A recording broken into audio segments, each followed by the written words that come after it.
It all started with a whisper of doubt. At first, I ignored it.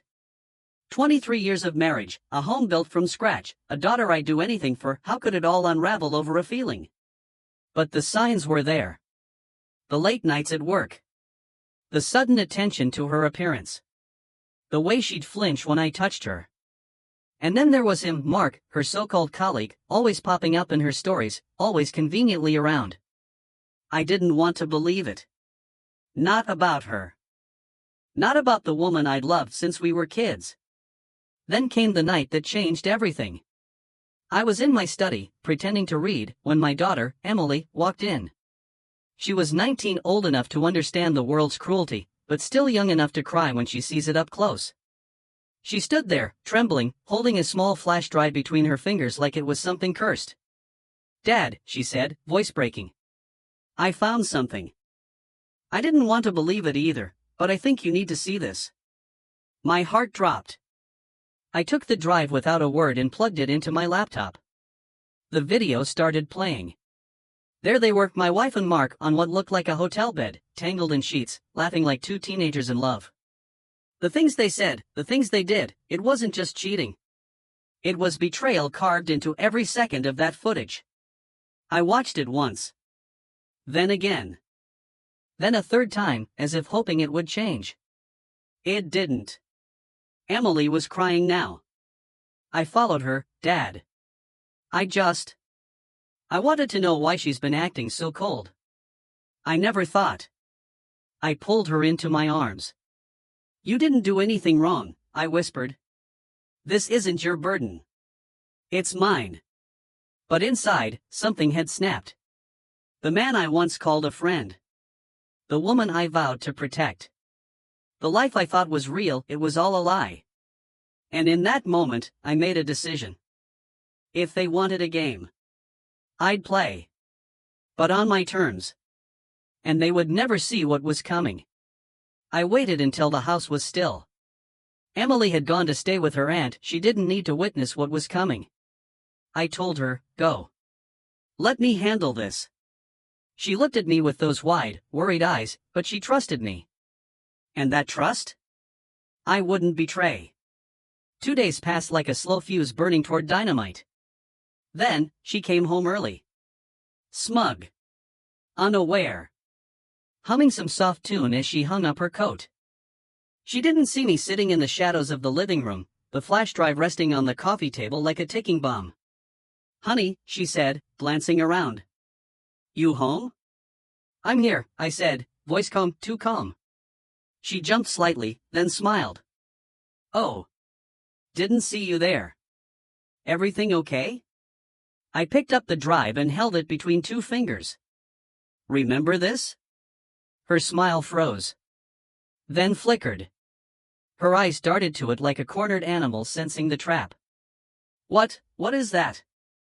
"The truth," I said, standing slowly. "The truth Emily saw. The truth I had to see.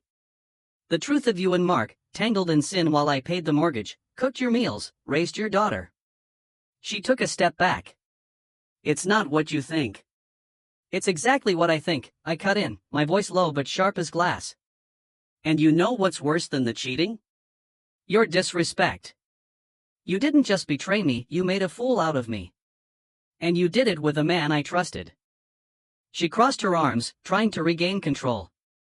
"Marcus is an honorable man," she spat, her tone suddenly cold. "He even stopped seeing me for a while, out of respect for you." I laughed, a dark, hollow sound. "Honorable? He's a snake. And you? You're standing in the wreckage of a life you took for granted." I reached behind me, slowly, and pulled out the gun. Not to shoot. Not yet. But to make her feel what I'd been feeling, terror, helplessness, the crushing weight of power slipping away. The second she saw it, her face drained of color. "You're insane," she whispered, backing toward the door. "I gave you everything," I said, stepping forward. "And you threw it all away for cheap thrills and whispered lies. You don't get to walk away unscathed." I raised the gun, not at her, but at the ceiling. One shot rang out, shattering the chandelier above us. Glass rained down like frozen tears. she screamed, dropping to her knees. You have 2 minutes, I said, voice icy. Pack a bag. Take only what you can carry. And disappear from my life. Forever. Her breath came in ragged gasps. You can't do this. I just did. I set the timer on my phone. 120 seconds. She scrambled up the stairs, throwing clothes into a suitcase, sobbing, begging, trying to bargain. I didn't move. I just watched the clock. At 0:03, she ran past me, suitcase in hand, eyes wide with fear. At 0:00, silence. She was gone. But this wasn't the end. No. This was only the beginning. Because while she thought she was losing a home, I was already setting up the next move. And when she realized what I'd done, the accounts frozen, the divorce filed, the evidence sent to his wife, the police, the media, she'd understand. Losing a house was nothing. Losing everything? That was my gift to her. The house felt different the moment she left. Not quieter, lighter. Like the air itself had been poisoned for years and only now could it breathe again. I walked through the rooms she once claimed as hers, opening drawers, flipping through photo albums, finding notes from him tucked between pages like forbidden love letters in a tragic novel. I didn't burn them. I saved them. Every text, every email, every frame of that video, I backed it up. In the cloud. On encrypted drives. Sent copies to her lawyer, to Mark's wife, to the board of directors at his company. Anonymously, of course. But with just enough detail to make the truth impossible to ignore. Then I filed for divorce, not for money, not for the house, but for ruin. On the grounds of adultery, financial deception, and emotional abandonment. I attached evidence like a prosecutor building a case. And because I kept every record, every suspicious charge, every unexplained withdrawal from our joint account, the court moved fast. Within 3 weeks, she was served. By then, Mark's life was already collapsing. His wife, a woman I'd once shared barbecues with, left him with their 2 kids. Took the house, the cars, the dog. His company launched an internal investigation after anonymous concerns about misuse of company funds for personal trips that just so happened to include my wife. He was suspended pending review. I didn't lift a finger beyond sending the truth. And the truth? It was brutal. I watched it unfold from a distance, like a storm I'd summoned but no longer needed to control. Then came the day I saw her on the news. Not her, not directly. But a segment on white-collar misconduct. A blurred photo of a woman linked to an executive under investigation. Her face pixelated, but her name? Listed in the caption. Allegedly involved in a pattern of misconduct involving misuse of shared marital assets and potential tax evasion through offshore transfers. They were digging into her now. Not because of me, because of the paper trail she left behind. The luxury vacations paid for with our savings. The fake invoices for consulting work that never existed. The lies compounding lies. She lost her job. Then her credit. Then her friends, all the ones who suddenly remembered how she always had a thing for powerful men. She called once. From a borrowed phone. I didn't think it would go this far, she said, voice trembling. You're destroying me. No, I said calmly. I didn't destroy you. You did.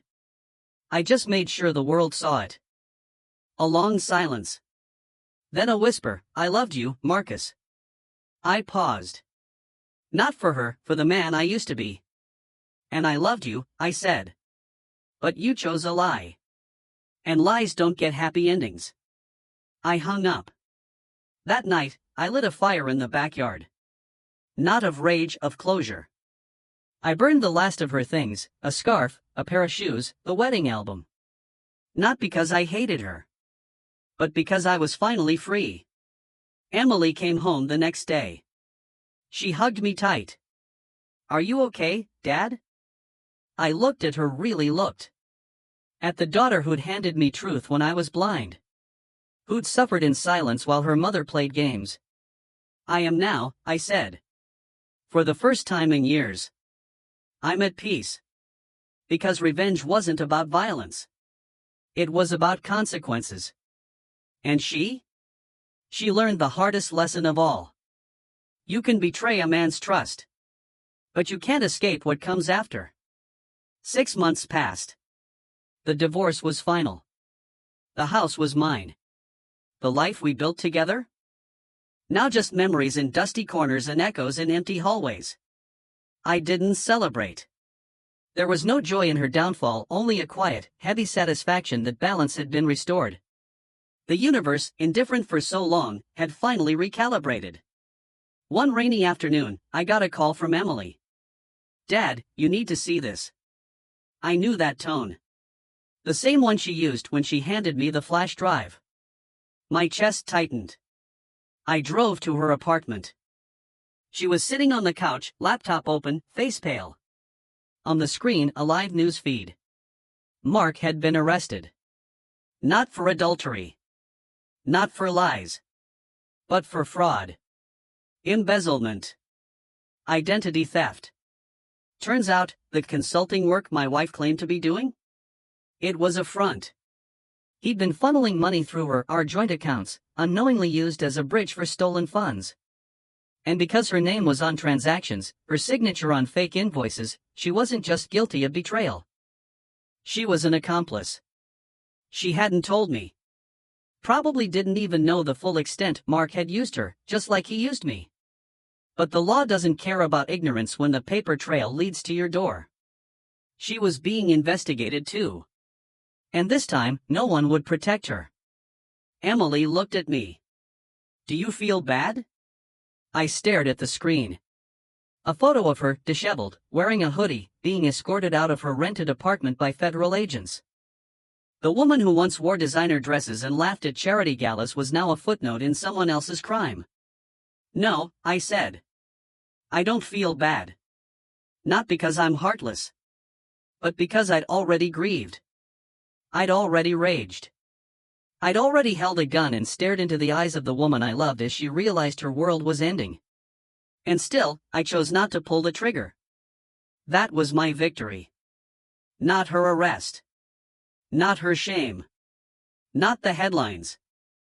It was the fact that I didn't become a monster even when I had every reason to. I walked away with my soul intact. Later that week, I visited my parents' graves. Took a seat on the bench beneath the old oak tree, just like Dad used to. "I did what you taught me," I whispered. I protected the family. I stood my ground. And I didn't let hate win. I didn't burn bridges. I burned lies. A month after that, I sold the house. Not because I couldn't stand to live there, but because it was time to build something new. Something honest. Emily and I moved to a quiet town by the lake. I started a small consulting business. She enrolled in law school, said she wanted to fight for people who'd been silenced, betrayed, used. I couldn't have been prouder. Sometimes, late at night, I think about her. Not the cheater. Not the liar. But the girl I fell in love with at 19, the one who laughed at bad jokes, who danced in the kitchen, who held my hand through my father's funeral. She's gone. But maybe she was lost long before I pulled out that gun. I don't hate her anymore. I pity her. Because in the end, she lost more than freedom or reputation. She lost herself chasing thrills, validation, a man who never loved her, all while throwing away a life that was real. And me? I lost everything. And then, somehow, I found myself again. This wasn't just a story of revenge. It was a story of awakening. And if you're reading this, wondering whether to confront the betrayal in your life, do it. Not with violence. Not with rage. But with truth. Because the truth? It doesn't need a weapon. It just needs time. And time always wins. It came on a Tuesday. No return address. Just my name written in a hand I hadn't seen in over a year. I knew it was from her before I even opened it. I sat on the porch, the morning sun painting the lake in gold, a cup of coffee cooling beside me. Emily was at her internship. The house was quiet. The world, for once, felt still. I tore the envelope open. Inside, a single sheet of paper. Folded once. No perfume. No tears staining the edges. Just words. Marcus. If you're reading this, then I'm finally brave enough to send it. I've written and rewritten this letter 100 times. Torn it up. Burned it. Started over. Because how do you apologize for something that broke more than a marriage? Something that broke trust, family, innocence? I don't expect forgiveness. I don't deserve it. But I need you to know, I was lost long before I ever met Mark. I was drowning in a life I didn't know how to live. I felt invisible. Not because you stopped seeing me, but because I stopped seeing myself. I told myself you didn't care. That you were distant. But the truth? I pushed you away. First with coldness. Then with silence. Then with him. Mark wasn't love. He was escape. And like all escapes, it was temporary. And destructive. I thought I was reclaiming power. Instead, I became powerless. You held a gun to me and gave me 2 minutes to vanish and I ran. But the truth is, Marcus, you didn't banish me. I exiled myself the moment I chose lies over loyalty. I lost my daughter. My home. My reputation. My freedom. But the worst part? I lost the man who once looked at me like I was the only woman in the world. You were never weak. You were strong. And I mistook your patience for indifference. I'm in rehab now. Not for drugs. For me. For the emptiness I kept trying to fill with attention, with drama, with anything that made me feel alive. They say healing begins with accountability. So here it is. I betrayed you. I failed Emily. I destroyed us. And no matter what happens to me, prison, exile, silence, I will carry that for the rest of my life. I don't know if you'll ever read this. I don't know if you'll care. But if you do, thank you. Not for the revenge. For not killing me that night. You could have. I wouldn't have blamed you. But you gave me a chance to live with what I did. And that? That was the cruelest and kindest thing you could have done. I hope you're at peace. I hope Emily thrives. I hope your heart healed. And if one day you can think of me without anger, that will be my only redemption. Lena ****. I read it 3 times. Then I folded it back into the envelope. No tears. No rage. No pity. Just a deep, quiet ache, not for what we lost, but for what we could have saved if only we'd both been brave sooner. I walked down to the dock, sat on the edge, and watched the water ripple under the wind. Then I lit a match. I didn't throw the letter into the lake. I burned it. Let the flames take the words. Let the ashes scatter like forgotten memories. Because forgiveness isn't about the person who hurt you. It's about you finally being free enough to stop carrying the weight. I didn't write back. I didn't call. I simply closed that door, not with anger, not with pity, but with finality. That night, I called Emily. "Hey, Dad," she said, voice bright. "I love you," I told her. Simple. Sudden. Heavy with meaning. She paused. Then softly, "I love you too, Dad. More than anything." And in that moment, I knew. The revenge was over. The healing had begun. And the man I had become? He wasn't defined by the betrayal. Or the gun. Or the fall of those who wronged him. He was defined by this. Still standing. Still loving. Still alive. And finally. Free. It started with a knock. 3 years had passed since I burned Lena's letter. 3 years of quiet mornings, of watching Emily graduate top of her class, of building a life that finally felt mine. I had stopped checking the news for her name. Stopped wondering if she was alive. Stopped dreaming of that night with the gun in my hand. I was healing. Until the doorbell rang on a cold November evening.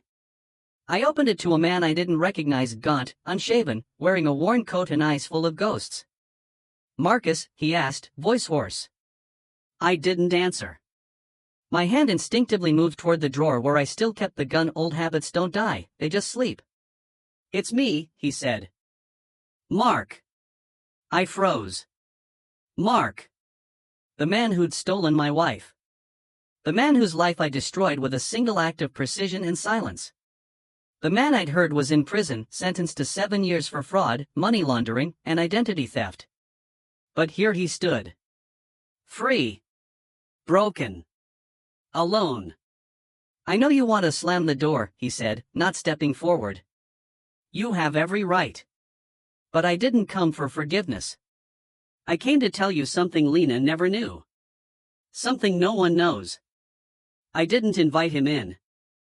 I stood in the doorway, the wind howling between us. What could you possibly say that would matter now? He looked down. Then whispered, "Emily isn't yours."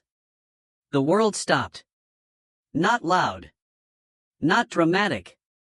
Just silent. Like the universe had paused to let the words settle. "What?" I said, barely audible. "She's not your daughter," he said, tears in his eyes. "Lena got pregnant during our first affair. Before you even suspected. She wanted to abort it. I begged her not to. And when she told you the baby was yours, I stayed quiet. Because I thought I was protecting her. Protecting you." My knees didn't buckle. My hands didn't shake. But something inside me, something deep, ancient, foundational, cracked.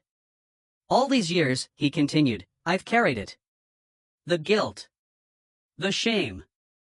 I didn't speak up during the divorce because I thought you'd hurt her. I didn't speak up in prison because I was a coward. But now, I can't die with this lie." "You're dying?" I asked, voice hollow. He nodded. "Cancer. 6 months, maybe less.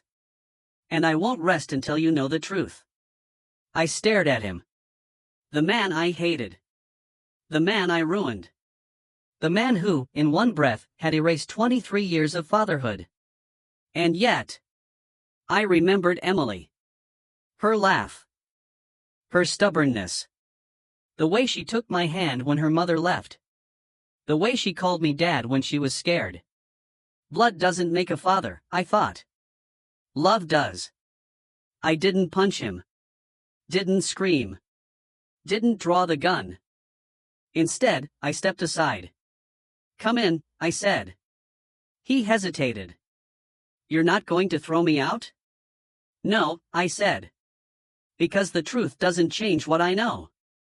And I know Emily is my daughter, not by DNA, but by every moment we've lived, every tear we've shared, every promise I've kept." He broke down then. Sank to his knees, sobbing. "I'm so sorry, Marcus. I never meant for any of this." I looked at him, not as a rival, not as a monster, but as a broken man facing the end. "I know," I said quietly. "But you should have told me years ago." He stayed one night. We didn't talk much. Just sat by the fire, two men who'd destroyed each other's lives, and in doing so, somehow uncovered something raw and real. The next morning, he was gone. Left a note. "Thank you for not making me die alone. Tell Emily. I loved her from the moment she was born. Even if I had no right." Mark asterisk. I held the note for a long time. Then I made a decision. I wouldn't tell Emily. Not yet. Maybe not ever, unless she asked. Because some truths don't set you free. They just break what's already fragile. But I would honor the man who raised her. So I did the only thing that made sense. I went to the lake. Took a small wooden box, one I'd carved myself. Inside, Mark's letter, a photo of Emily as a child, and a single bullet, the one I chambered that night with the gun. I sank it into the deepest part of the water. Let the past stay buried. Let the lies fade. Let the love remain. Because in the end, it didn't matter who gave her life. What mattered was who chose her. And I did. Every single day. Spring came slowly that year. The lake thawed. The trees stretched new leaves toward the sun. And on the anniversary of the day I first saw the video, the day my world cracked, I received a letter from Lena's lawyer. She was gone. Died 3 weeks prior, complications from organ failure, the letter said. Liver damage from years of stress, alcohol, and untreated illness. No will. No family to claim her things. But one final request. Everything goes to Marcus. Not Emily. Not Charity. Me. I stood in my study, the envelope trembling in my hand. After everything, the lies, the betrayal, the pain, the collapse, she left me everything? Her remaining accounts. Her father's antique watch. A safety deposit box I never knew existed. I didn't want it. And yet, I went.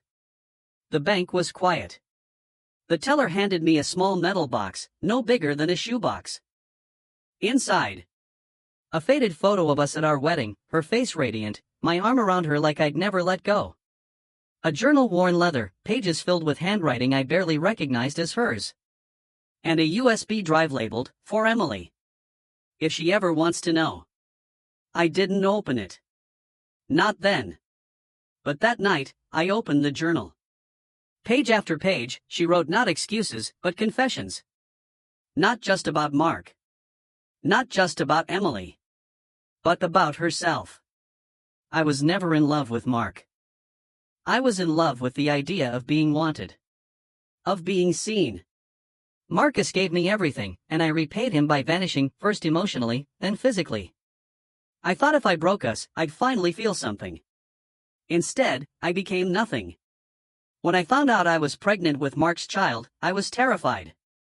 But more than that, I was relieved. Because for the first time in years, I felt alive. I lied and said it was Marcus's because I was a coward. And because, in a twisted way, I hoped that if he raised another man's child as his own, he would understand how much I needed to be loved even when I didn't deserve it. He did. He loved her more than I ever could. And that was my greatest shame. And my only comfort. If you're reading this, Marcus, I don't expect forgiveness. But I hope, one day, you can look at Emily and not see my sin, but your grace. You were always the better person. And I ruined the best thing I ever had. Lena. I closed the journal. Sat in the dark. And for the first time in over a decade, I wept. Not for the betrayal. Not for the years lost. But for her, the woman I once loved, who destroyed herself trying to escape a pain she never named.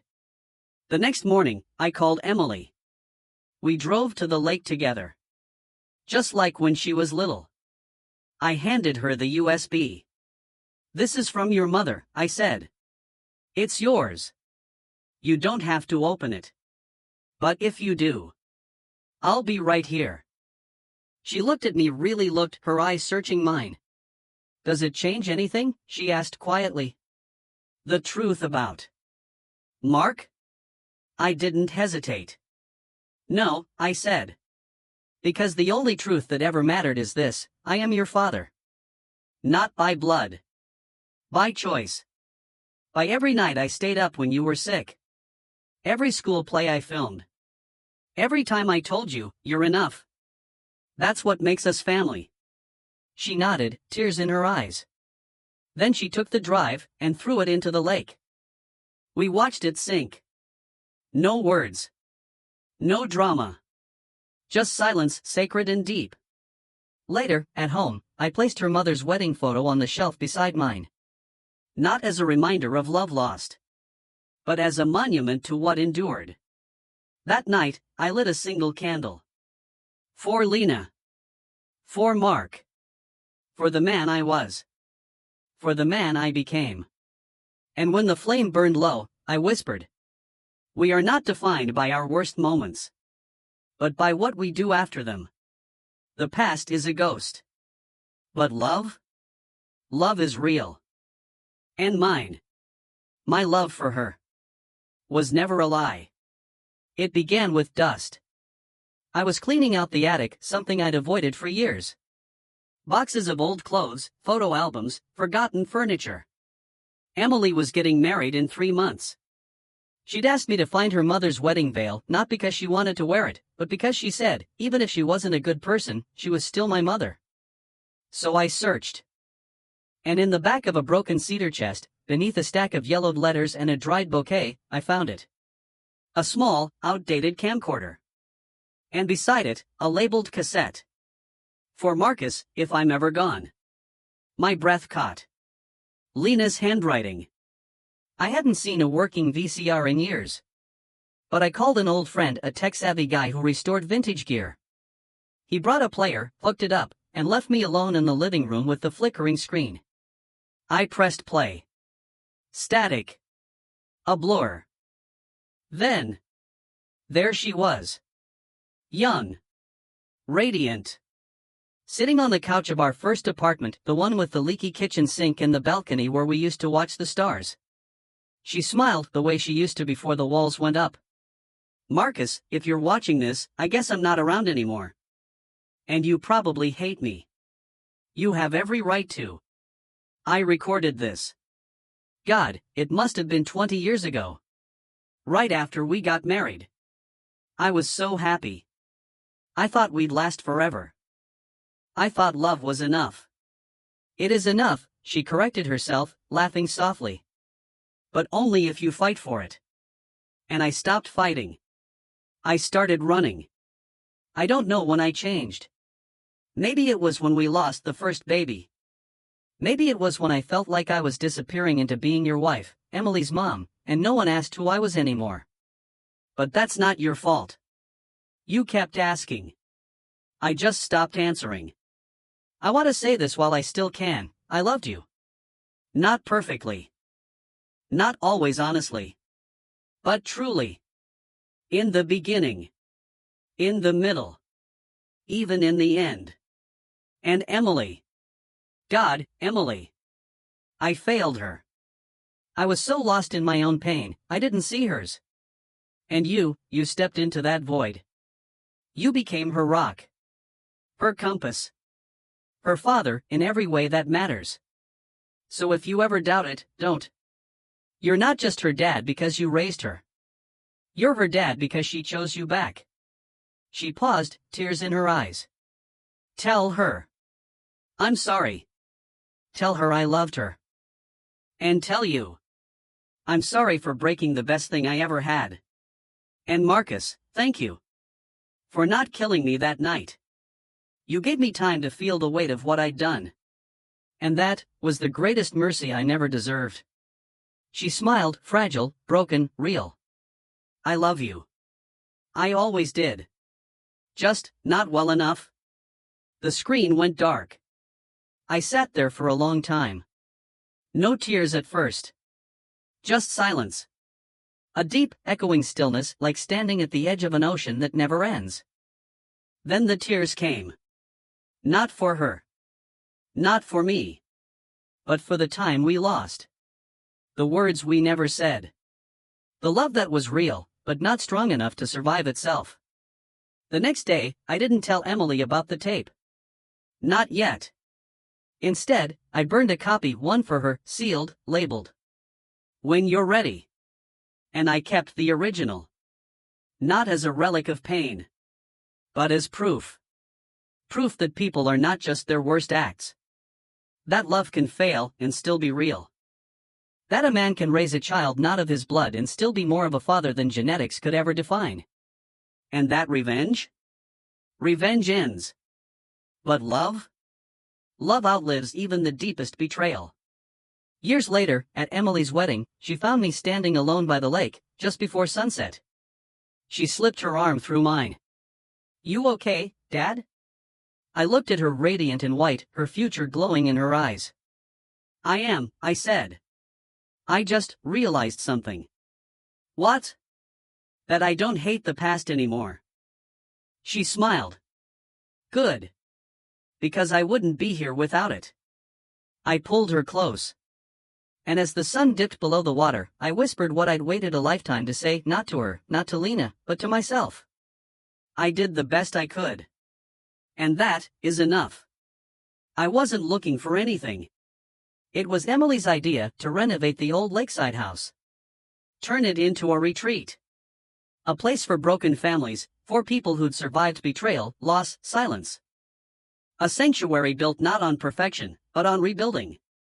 As the contractors pulled up the floorboards in what used to be the master bedroom, the room where I once pointed a gun at the woman I loved, one of them called me over. "Mr. Vance?" This was tucked beneath the joist. Sealed in plastic.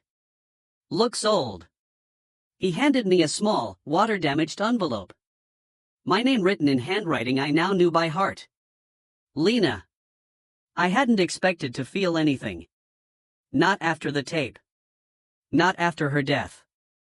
Not after years of peace. But my hands trembled as I opened it. Inside, a single page, faded, but legible. "Marcus. If you're reading this, then I'm gone. And you've come back to this house, the place where it all fell apart. I left this here on purpose. Not for you to find right away. Not even for you to find at all. But in case you ever needed to remember why you stayed. I hid this the night before I left. The night you gave me 2 minutes to disappear. I didn't take it with me because I wanted you to find it after. After the storm. After the fire. After you'd had time to breathe without me. I want you to know, I believed in you, even when I didn't believe in myself. I saw the man you were, patient, kind, steady, and I resented you for it. Not because you failed me, but because I felt I could never measure up. So I broke us. To see if you'd break too. You didn't. You held a gun. You roared. You made me leave. But you never stopped being good. And that haunted me more than your anger ever could. I don't know if redemption exists. But if it does, it lives in you, in the way you raised Emily, in the way you forgave without forgetting, in the way you turned pain into purpose. This house was our dream once. Then it became our tomb. Now, I hope, I pray, it becomes a place of healing. Because if even one person finds peace within these walls, then maybe, just maybe, our love wasn't wasted. And maybe, in some small way, I get to be part of that peace. Not as your wife.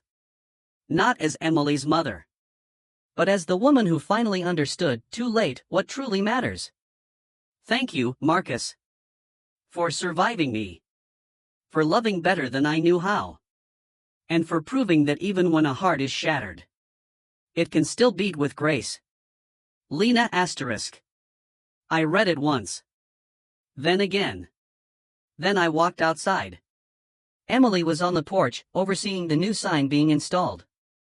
It read, "The Still Waters Retreat, for those who've been through the storm." She saw the letter in my hand. "Another one?" she asked softly. I nodded. She wanted this place to heal people, I said.